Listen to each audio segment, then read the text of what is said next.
Bom é estar aqui para juntos conhecermos mais um pouco da Palavra de Deus, que é a verdade.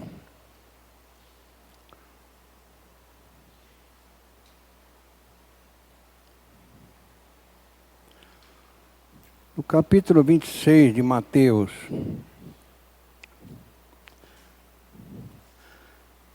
a Bíblia trata aqui de um choro amargo. Choro amargo. Será que existe choro doce?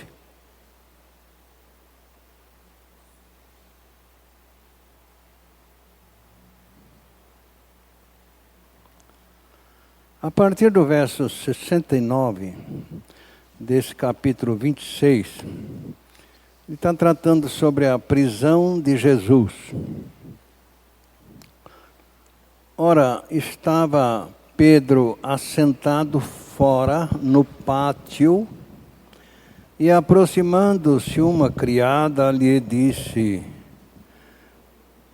Tu estava com Jesus o Galileu.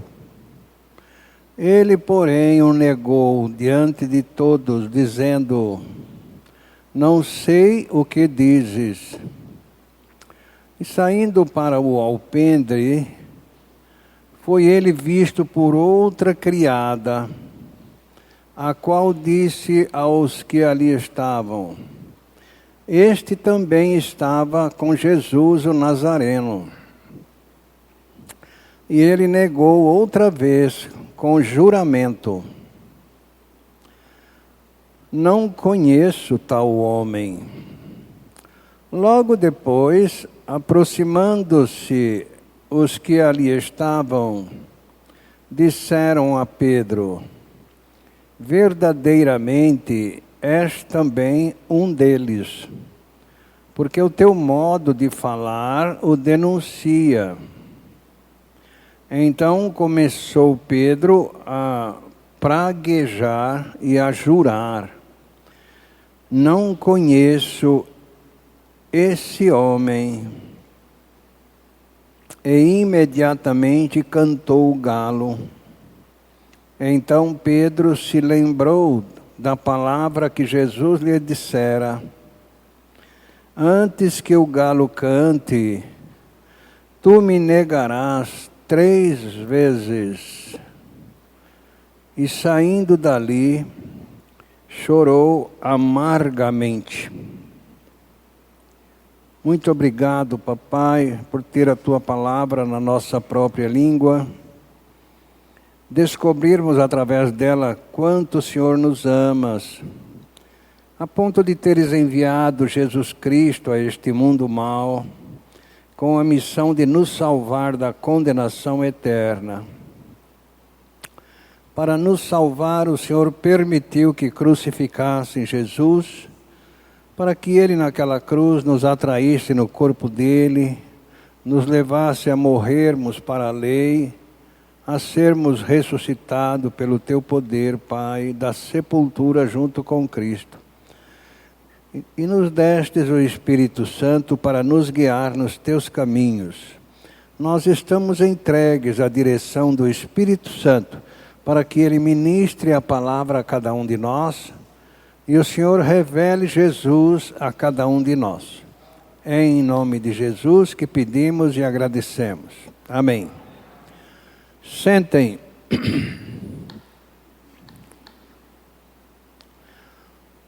Seguir Jesus de longe faz a pessoa chorar. Por isso que novo nascimento é coisa séria, seríssimo. O novo nascimento é como o casamento, a pessoa precisa tomar uma decisão. É isso que eu quero e seguir os passos. Porque às vezes a pessoa, sem pensar, fala alguma coisa, faz algum voto, e a Bíblia Sagrada registra que fazer voto é coisa de tolo. Eclesiastes capítulo 5, de 1 a 5. Fazer voto é coisa de tolo. Guarda o teu pé quando entrares na casa de Deus, e inclina-te mais a ouvir do que a oferecer sacrifícios de tolos, pois não sabem que fazem mal. Não te precipites com a tua boca, nem com teu coração se apresse a pronunciar palavra alguma diante de Deus, porque Deus está nos céus e tu estás sobre a terra, pelo que sejam poucas as tuas palavras. Porque da muita ocupação vêm os sonhos, e a voz do tolo da multidão das palavras. Quando a Deus fizeres algum voto, não tardes em cumpri-lo, porque não se agrada de tolos. O que votares, paga-o. Melhor é que não votes, do que votar e não pagar. Para quem acredita que a Bíblia Sagrada é a palavra de Deus, tem que tomar cuidado com o voto. Muito cuidado. Nós temos aí dois tipos de pessoa chamada de tolo. Quem faz sacrifício e quem faz voto. Deus não se agrada, nenhuma das duas coisas. Pedro foi um homem que seguiu a Jesus, punha ordem no culto, quando Jesus ia fazer as pregações, ele estava sempre pondo ordem. Quando Jesus ia curar os enfermos para a oração, ele é que punha ordem. Você chegou primeiro, você chegou depois, e etc. Mas era um homem que confiava nele. É o caso do religioso. Confia nele. Quando Jesus estava preparando os discípulos para este ponto da prisão, que eles iam deixá-lo, Pedro diz: eu não. Eles podem te deixar, eu não. Ainda que seja preciso eu morrer contigo, vou morrer contigo, mas te deixar não. Quando chegou os soldados ali, né? Ele estava demonstrando realmente a valentia, ainda puxou da espada e cortou a orelha de um dos soldados. Mas quando ele disse que não ia abandonar Jesus, não ia traí-lo de jeito nenhum, Jesus disse a ele: essa noite, antes que o galo cante, você vai me negar 3 vezes. Eu? O senhor não me conhece. Eu sou Pedro. Como é difícil confiar em si mesmo, né? Ele achava que ele ia, mas quando os soldados então chegaram e ele defendeu Jesus com a espada, Jesus colocou a orelha do homem no lugar novamente. Guarde a tua espada, Pedro.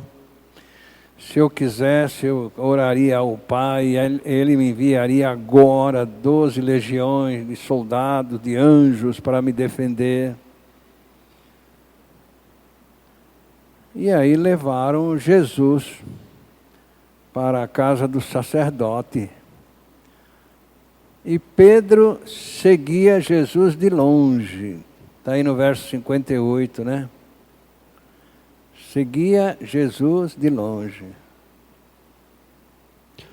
E Pedro seguiu de longe, até ao pátio do sumo sacerdote, e entrando assentou-se entre os criados para ver o fim. Ele achava que era o fim. Tinha ali uma reunião na casa do sumo sacerdote, e ele entrou no meio, roda dos escarnecedores.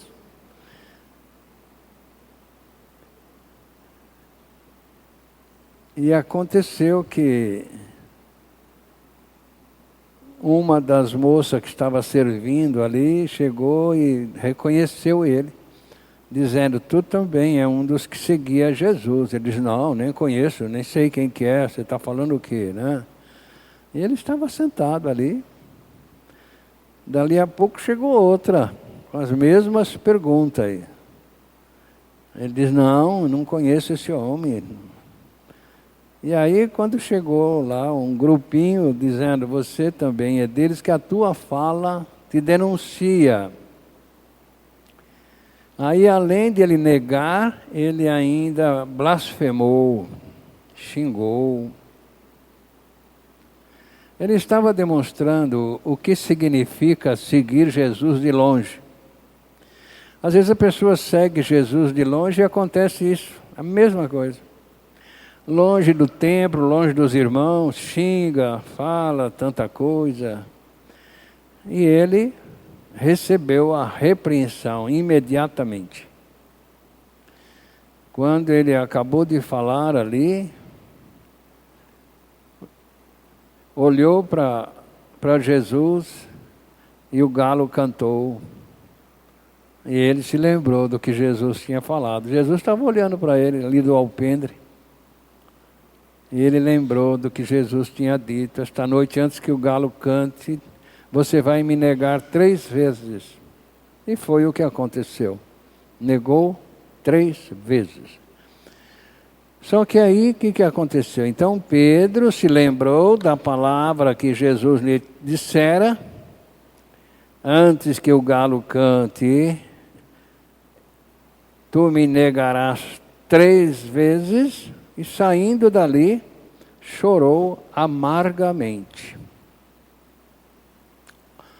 Diz a história que Pedro, por causa desse ato, pediu para ser crucificado de cabeça para baixo. Não era digno de ser crucificado de cabeça para cima. Então a gente fica pensando nessas pessoas que seguem Jesus de longe. Eu fico pensando, não seria melhor ficar em casa? Não seria melhor aproveitar então a vida aqui? Porque seguir Jesus de longe vai trazer choro amargo. Tem muitas maneiras que as pessoas vêm à igreja. Uns para receber bênção, quando que nós precisamos ser bênção, não receber. Precisamos ser. Quando Deus chamou Abraão para sair do meio da parentela dele, ele saiu para uma terra que ele nem sabia onde era. Deixou tudo. Deixou terra, deixou tudo. Levou gado, levou cabrito, levou carneiro, levou boi, levou tudo. Para uma terra que não conhecia. E Deus disse, tu vais ser uma bênção. Não vai buscar bênção. Você vai ser uma bênção. Quando nós tomamos a decisão de seguir a Cristo, é para sermos bênção. Não buscar bênção. A maior bênção que uma pessoa pode alcançar é o novo nascimento. Então ali tem as 2 opções, seguir Jesus de longe ou levar a sério o que ele fala. Aqueles que levam a sério a decisão, é preciso nascer de novo para entrar no reino de Deus? Aqui está escrito que precisa. Quem falou? Jesus Cristo. Então eu quero saber como nascer de novo, para mim entrar no reino de Deus. Mas diante de tantas propagandas religiosas, hoje se tornou uma questão de prosperidade, uma questão de ir bem. Muitas pessoas vão para a igreja com esta ideia, para ir bem na vida, e não é para ir ao céu, não é para ser reinado por Deus, mas para resolver problemas materiais. E essas pessoas, então, não foram convertidas, elas se converteram para receber os benefícios. Não foram convertidas para ser bênção. Se converteram para receber bênção. E isso tem trazido prejuízo para muita gente. Quando Jesus Cristo deixou lá no capítulo 7 de Mateus, quando ele estava tratando dos 2 caminhos, caminho largo e o caminho estreito, ele disse ali no versículo 26 e 27, que o segui-lo de longe vai trazer problema sério. E aquele que ouve estas minhas palavras e as não cumpre, compará-lo-ei ao homem insensato, que edificou a sua casa sobre a areia. E desceu a chuva, e correram rios, e assopraram ventos, e combateram aquela casa, e caiu, e foi grande a sua queda. Então é seguir Jesus de longe. É ouvir a mensagem, falar que creu, mas não leva a sério. A casa cai, o estrago é muito grande. Então a gente deve realmente pensar bem como se pensa para casar. Hoje não se pensa muito para casar porque a história sempre é a mesma. Vamos experimentar. Se não der certo, a gente se separa, divorcia e etc. Mas com o novo nascimento não é assim. Não é uma experiência. Porque se o Senhor Jesus Cristo está falando aqui, para entrar no reino de Deus, precisa nascer de novo. Então o novo nascimento é para entrar no reino de Deus. Não é isso que você quer? Então tem que nascer de novo. Tem. Eu nasci de novo, e agora? Eu posso fazer o que eu quero? Aí é que traz o problema. Eu estou fazendo estamos fazendo um estudo sobre 1 Coríntios 6, 19 e 20. Se nós levarmos a sério este ponto, diante das condições espirituais, nós vamos realmente ficarmos em dívida com Deus. Porque o que está escrito? Ou não sabeis que o vosso corpo é o templo do Espírito Santo, que habita em vós, proveniente de Deus, e que não sois de vós mesmos? Porque fostes comprado por bom preço. Glorificai, pois, a Deus no vosso corpo e no vosso espírito, os quais pertencem a Deus. Se pertence a Deus, eu não sou dono. Se pertence a Deus, é Ele que é o dono. Então aí entram os cuidados. Quem é que tem que tomar cuidado? É Deus, é dele. Mas o que é que você faz para eles tomar conta? Você entrega o caminho a ele, você age tudo de acordo com a palavra dele. Ele tem o direito, que é dele. Porque às vezes a gente pensa que ser nova criatura é... eu nasci de novo, eu creio que Cristo me atraiu e etc. Não. Ser nova criatura é deixar de ser seu. Lá em 2 Coríntios, capítulo 5, versículo 15, 14 e 15. No 14 ele está mostrando aí que se você acreditou que morreu no corpo de Cristo na cruz, o que acontece então? Porque o amor de Cristo nos constrange, julgando nós assim, que se um morreu por todos, logo todos morreram. E ele morreu por todos, para que os que vivem não vivam mais para si, mas para aquele que por eles morreu e foi ressuscitado. Não vive mais para si. Você creu que morreu no corpo de Cristo na cruz? Creio. Por que você acredita? Porque está escrito na Bíblia Sagrada que Jesus Cristo me atraiu no corpo dele. E está escrito que eu fui crucificado com ele. E se eu fui crucificado com ele, ele morreu, eu morri com ele. E agora? Agora eu não vou mais viver para mim. Agora é ele que vive em mim. Isso não é uma história, isso é uma experiência. Tem que haver convicção. Quando ele disse no verso 14, o amor de Cristo me constrange, ele está dizendo o seguinte: eu cheguei à seguinte conclusão, que Cristo me atraiu, eu fui crucificado com ele, ele morreu, eu morri com ele. O constrange é isso. Cheguei a esta conclusão. Porque senão é uma história. O novo nascimento é uma experiência, é uma mudança. Mudança total. Era assim, agora eu não sou assim mais. Olha o estado que a pessoa é fora de Cristo. Aí em Efésios capítulo 1, capítulo 2 fica mais fácil.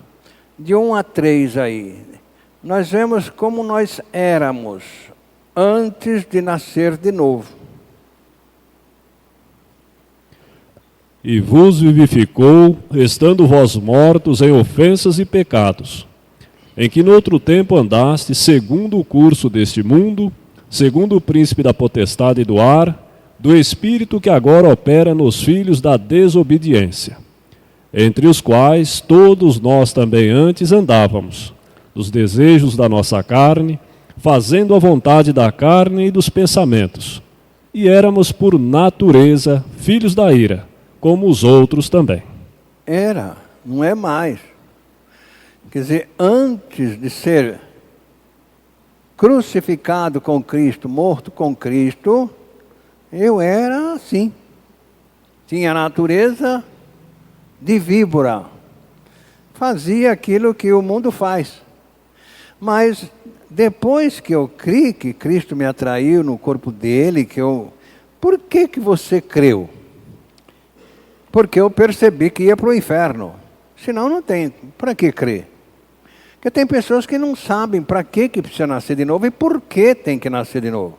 Por quê? Eu não fiz nada de mal para ninguém, não sei por que eu tenho que nascer de novo. Então, novo nascimento é uma questão de raciocínio. Se nós não descobrirmos por que precisa nascer de novo, e o que é o novo nascimento, nós vamos pelo grito, vamos porque os outros vão. Mas tendo raciocínio, sabendo que o inferno é real, e que é para lá que você vai se você não nascer de novo. Porque todos têm o pecado adâmico, a natureza de víbora, é preciso ficar livre dessa natureza. Só essa conscientização é que leva a pessoa a querer nascer de novo. Senão entra essas histórias de prosperidade. E eu quero nascer de novo para ser assim, para ser assado, cantar no coral. É isso, arrumar um namorado bom, porque dizem que o namorado nascido de novo é bom. Arrumar uma namorada boa, porque nascida de novo é... Então tem tudo isso. Quantos que sofrem amargamente, choram amargamente por esta posição, sem se conscientizar do que é novo nascimento, é troca de proprietário. Você agora não se pertence mais a si, você agora pertence a Deus, Ele te comprou. E quanto é que Ele pagou? Ele pagou o sangue de Cristo derramado na cruz, 1 Pedro 1, 18 e 19. Deus não nos comprou com dinheiro, não. Ele nos comprou com o sangue de Cristo. Sabendo que não foi com coisas corruptíveis, como prata e ouro, que fostes resgatados da vossa vã maneira de viver, que por tradição recebesse dos vossos pais, mas com o precioso sangue de Cristo, como de um cordeiro imaculado e incontaminado.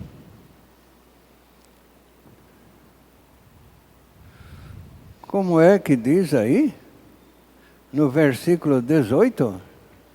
Sabendo que não foi com coisas corruptíveis, como prata ou ouro, que fostes resgatados da vossa vã maneira de viver, que por tradição recebestes dos vossos pais. O que é vã maneira de viver?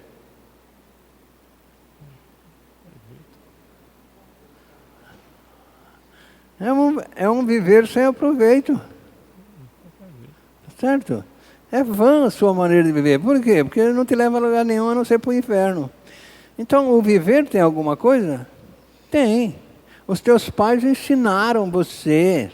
Quando a gente fala aqui que a criancinha recebe a orientação do pai, da mãe, para não fazer isso porque Deus não gosta, para não fazer aquilo que Deus não gosta, é isso, essa vã maneira de viver.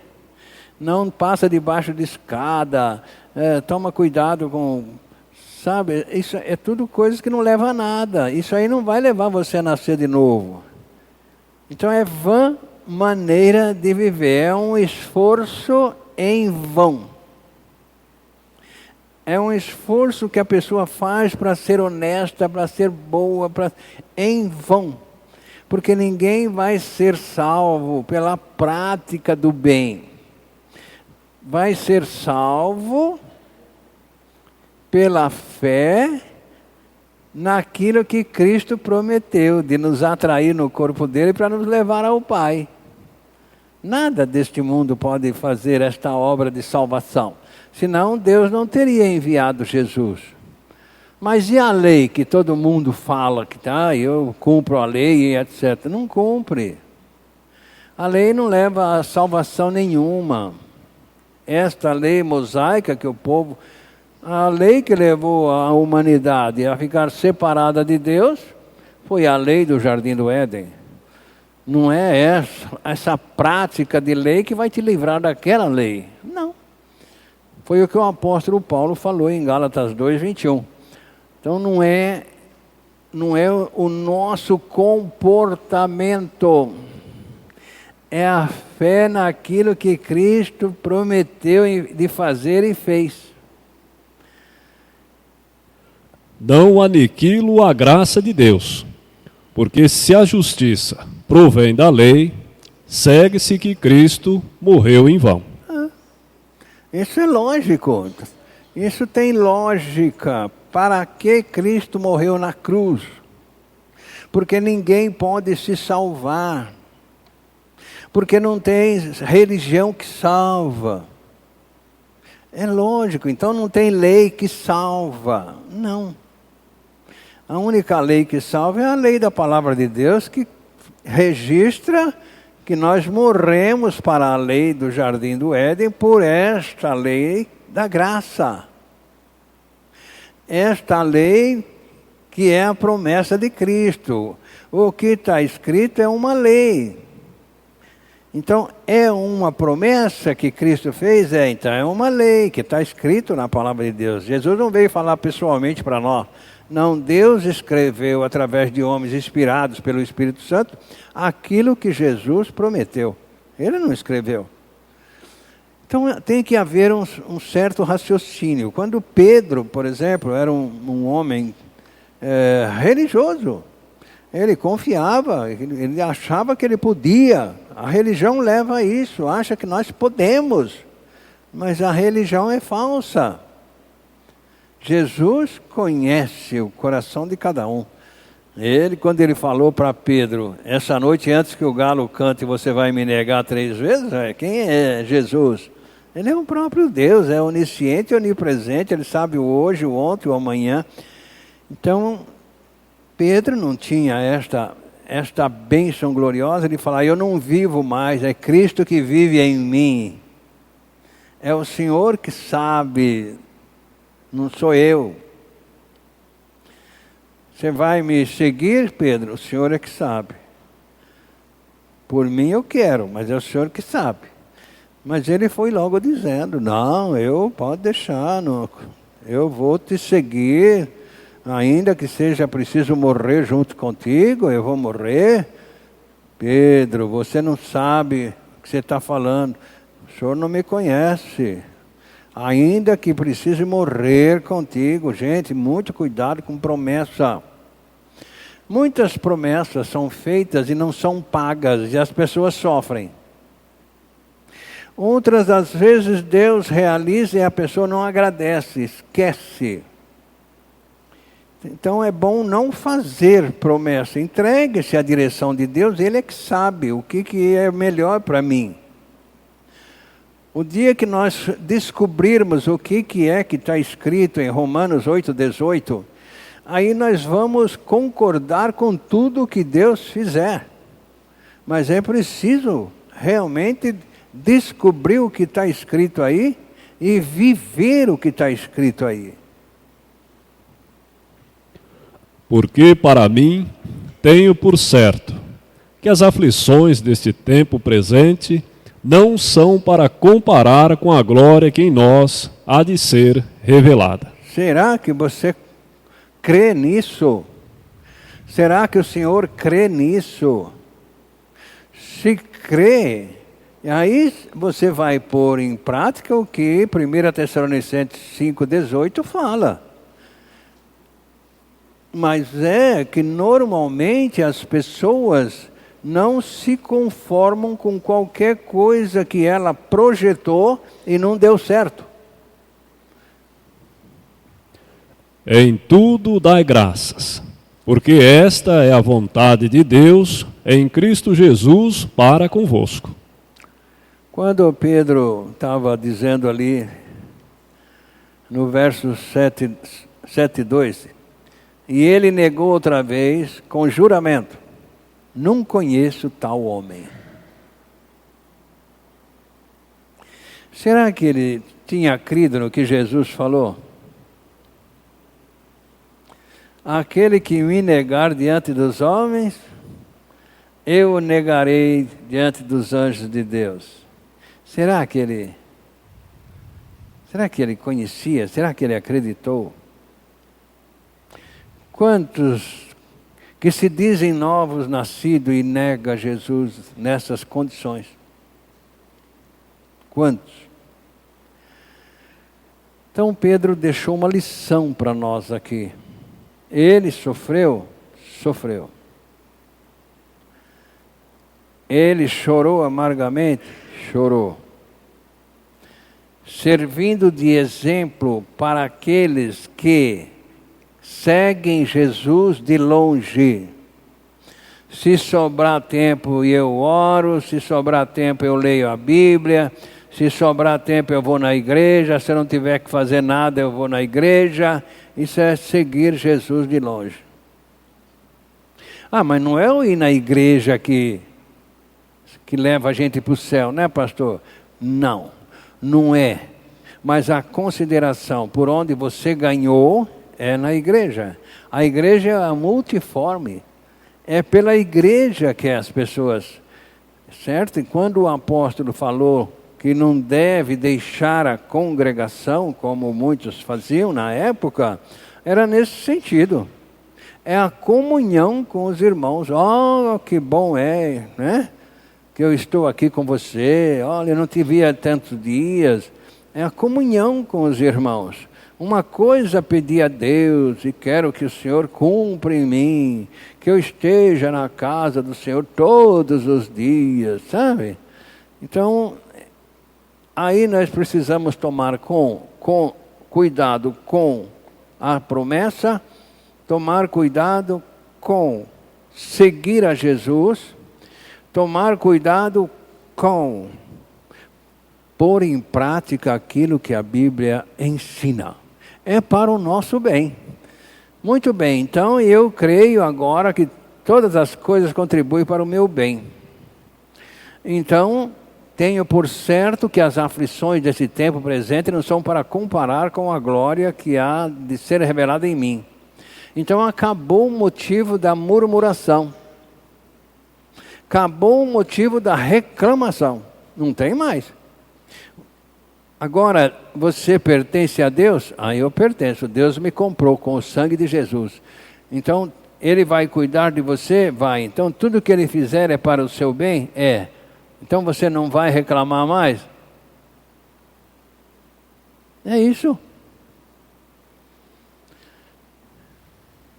Quando nós reclamamos, quando nós murmuramos, toda murmuração é contra Deus. Todas elas. Ai, que calor é murmuração contra Deus. Ai, que chuva é murmuração contra Deus. Ai, que dor de cabeça é murmuração contra Deus. Por quê? Você não pertence mais a você? Pertence a Ele, Ele sabe o que é bom para você, o que não é bom. Então, será que isso está sendo bom para mim? Está. Todas as coisas. É que nós não prestamos atenção. Romanos 8:28, ele está mostrando ali que não é algumas coisas. Não. Por quê? Porque Deus está cuidando do que é dele. O que é dele? Você. Corpo e espírito. Sim, senhor. E sabemos que todas as coisas contribuem juntamente para o bem daqueles que amam a Deus, daqueles que são chamados por seu decreto. Todas as coisas? Todas. Até a martelada no meu dedo? Sim. Até cortar a ponta do dedo? Sim. Todas as coisas. Quando Pedro, no verso 73, foi a terceira vez que ele negou a Jesus. Ele diz: logo depois, aproximando-se os que ali estavam, um grupinho bom, disseram a Pedro: verdadeiramente és também um deles, porque o teu modo de falar o denuncia. Será que ele não podia ter ficado quieto lá? Falou demais. Descobriram que ele era, né? E aí é que ele errou mais ainda, né? Então Pedro negou praguejando, negou jurando, juro, cadê aquele homem valente? Cadê aquele homem que puxou da espada para cortar a orelha do soldado e agora está tremendo? Agora está com medo, jurando que não conhece. Deu para chorar amargamente mesmo. Realmente. Então, irmãos, esse choro amargo tem que trazer para nós um raciocínio. Tem que trazer para nós uma responsabilidade maior. Qual é a sua responsabilidade com a igreja de Deus? É isso. É falar bem dela, não reclamar dela, é anunciar a obra gloriosa que Deus fez através da igreja. A igreja é multiforme, é o corpo de Cristo. Não seja um Pedro que vai chorar amargamente. Não. É preferível ser um João que não falou nada. João foi um dos menores, não fez nenhum milagre, mas ele foi citado na Bíblia Sagrada. Por quê? Qual era o ministério dele? Orar. Ele orava. Tinha reunião lá, ele estava orando. Quando tem o pastor pregando aqui, eu que sei lá quem é que está aqui pregando, se você ama esta igreja, você fica orando: Senhor, que esta palavra faça efeito nas pessoas que aqui estão. É isso. O nosso ministério, estamos envolvidos em quê? Na ampliação do reino de Deus aqui na terra. O que mais você quer? Já nasceu de novo? Já. O que mais você quer? Eu quero que outros nasçam de novo. Essa deve ser nossa vontade. Então, eu vou contribuir através do meu falar, através da minha entrega, vou estar entregue à morte no corpo de Cristo para que Ele fale através de mim. Vou me lembrar sempre que não pertenço mais a mim, que pertenço a Deus. Ele me comprou, não com ouro nem com prata, mas com o sangue do próprio Filho amado. Então a minha responsabilidade é muito grande em estar entregue, em cooperar com o reino dele aqui na terra. Porque eu tomei uma decisão um dia. É isso. Um dia eu tomei uma decisão. Qual foi? Morrer para o mundo e nascer para Deus. Uma vez uma moça foi teimosa para conosco. Eu estou namorando e vou casar. Falei, olha, toma cuidado que ele não é nova criatura, você vai ter problemas. Não, ele me ama, ele é tão bom, olha, toma cuidado. A Bíblia registra que não é para pegar jugo desigual. Aquela moça ficou 3 meses casada e veio pedir oração. Falei, o quê? Não. Você tinha que ter obedecido antes. Antes, você não disse que pensou bem? Qual foi a razão que te levou a casar? Qual foi? Então agora, minha filha, aguenta.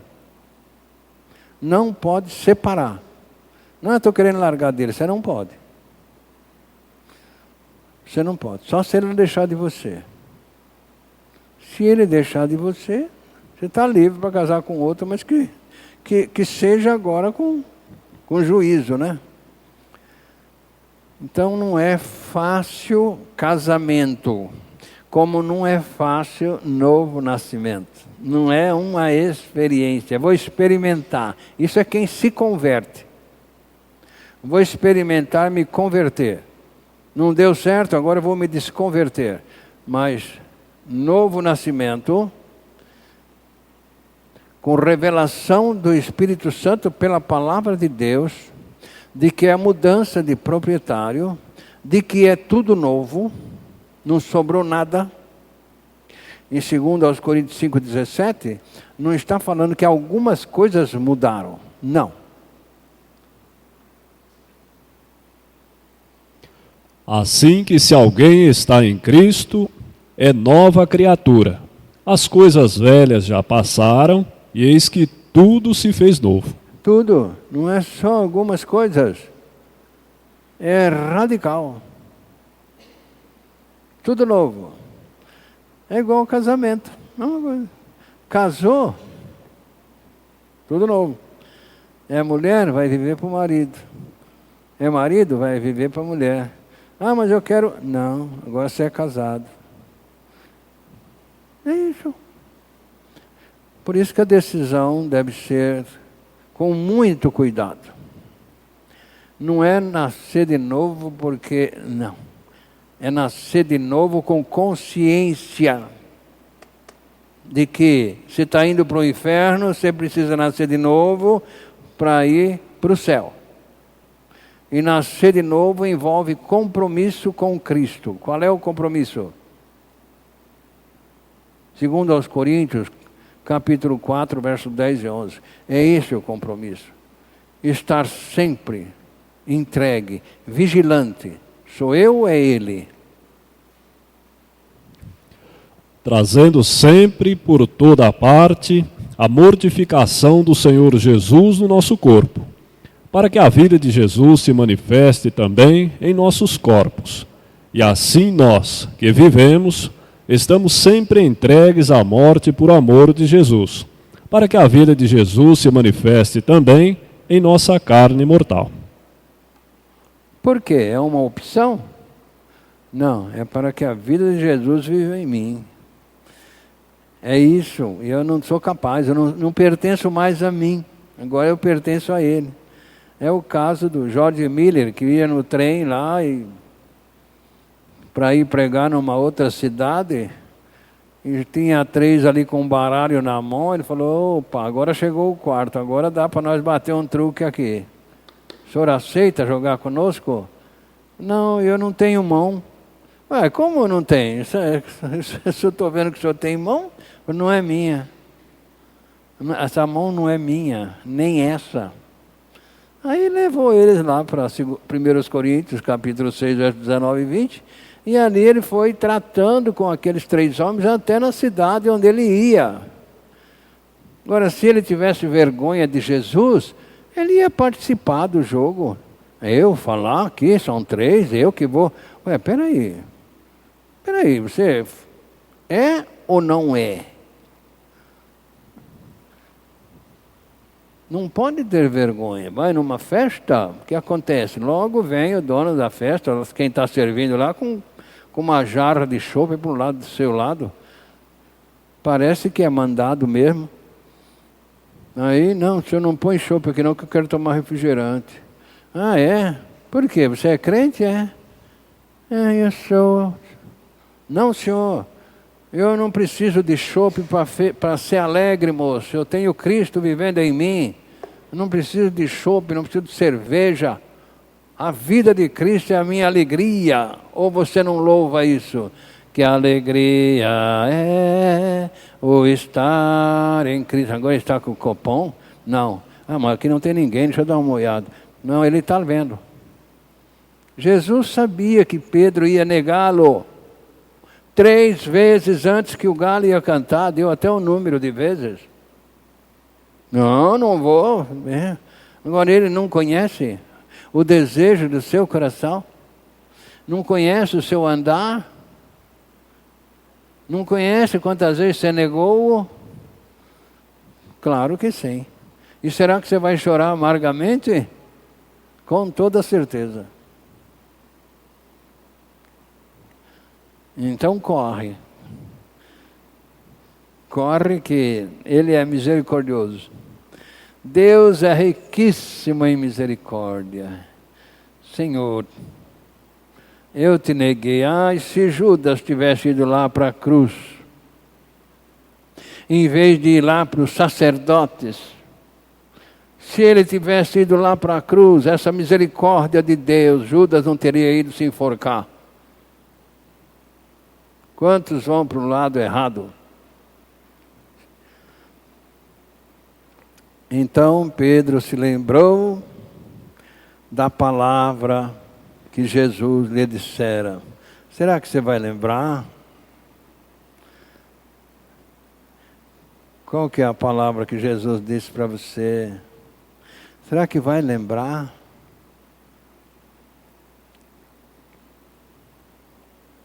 Lembre-se da palavra que ele disse. Aquele que me negar diante dos homens, eu negarei diante dos anjos de Deus.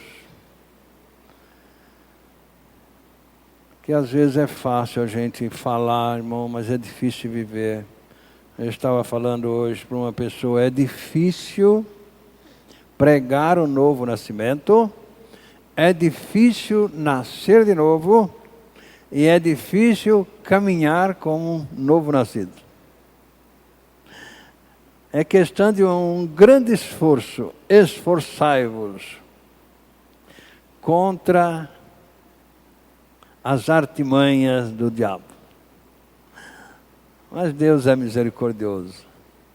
Ele deu a oportunidade para o senhor, para a senhora, para você ouvir nesta noite e que o Espírito Santo trabalhe na sua mente para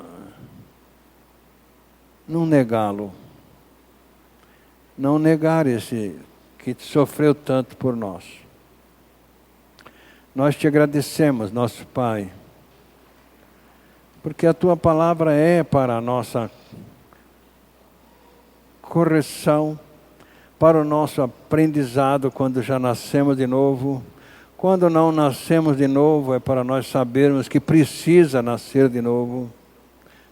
Pela Tua palavra nós descobrimos como nascemos de novo, que é estando em Cristo Jesus. Pela Tua palavra nós descobrimos que para estar em Cristo Jesus, só crendo que Ele nos atraiu no corpo dele, Então, Pai querido e amado, sustente a cada um de nós aqui com a Tua graça misericordiosa. Dá-nos uma noite de paz, um feliz despertar na Tua presença. E usa os nossos lábios e a nossa mente para a ampliação do Teu reino aqui neste mundo. Em nome de Jesus, pedimos e agradecemos. Amém. A graça e a paz